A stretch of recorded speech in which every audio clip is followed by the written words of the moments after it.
If you think you know who rioted at the Capitol, I'm here to tell you no, you do not, because I study the far right, and I didn't quite understand how different this group of politically violent right-wing extremists actually are. So we're going to talk about the research of Robert Pape and Kevin Ruby, who originally published their findings on who was arrested at the Capitol in 2021 in The Atlantic.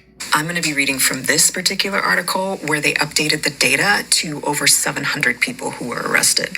Okay, so historically, right-wing extremists have been a very specific demographic, at least the ones who've been arrested by the FBI. When they assumed that folks who were rioting at the Capitol would have been part of some kind of violent extremist group, like a skinhead or a militia group, but that was dramatically not the case on January 6th. Typically, 64% of people arrested for violent political right-wing extremism would have been in a militia or some type of violent group. At the Capitol, only 13% were. Previously, right-wing extremists were about a third unemployed. That was radically different at the Capitol. These were folks with middle-class jobs. They were CEOs of companies. They had businesses. They were doctors. They were lawyers. They were architects. They had middle-class jobs. Typically, a right-wing extremist would only have a college degree. 10% would only have a college degree, right?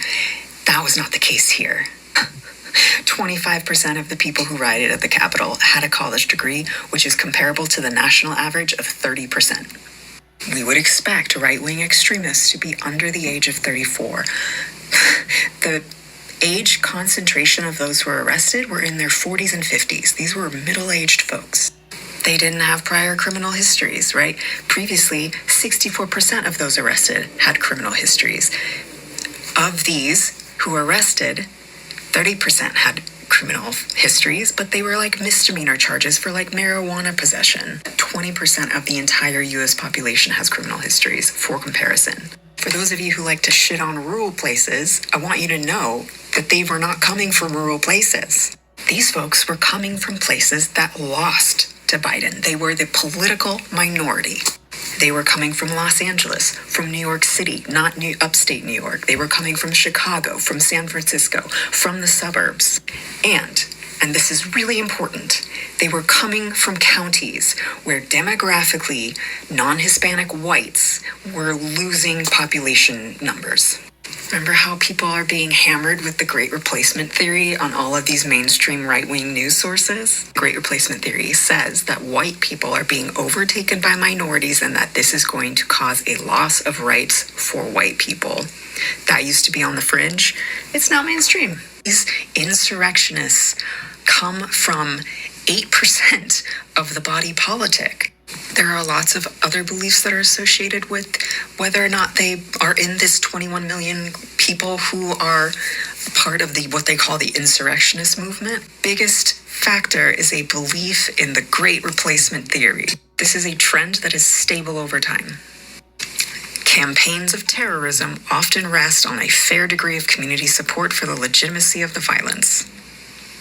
So they really hammer home that 21 million people in America are supportive of those taking violence and think it's legitimate. This is significant community support that makes violent actors feel as though they are not criminals, but that they are acting legitimately. Be very interested to hear if this is surprising to you or if this checks out. They didn't talk about race or gender at the insurrection, so that seems to indicate that it was same as usual, which is white men. But it would be really interesting to see if there was any shift in those numbers, even a little bit. Fun fact, the groups who are most likely to start a civil war are those who have power in a society, but feel that they are losing it.